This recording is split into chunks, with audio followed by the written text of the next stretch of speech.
జగిత్యాల జిల్లా కొండగట్టు ఆంజనేయ స్వామివారిని high court judge పుల్లా కార్తీక్ దర్శించుకుని ప్రత్యేక పూజలు నిర్వహించారు.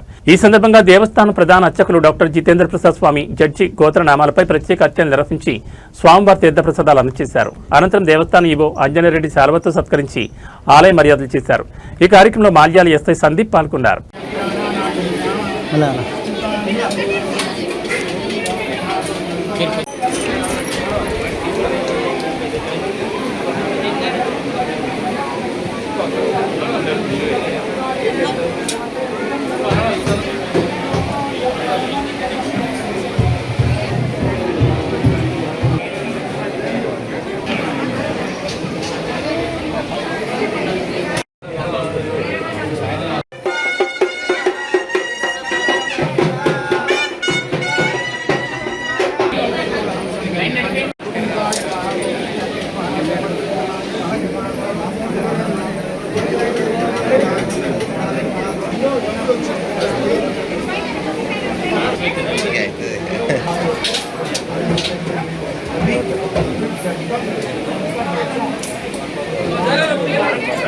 విజయాంతులు కూడా మీ ఆయన వల్లనే ఉంటాయి.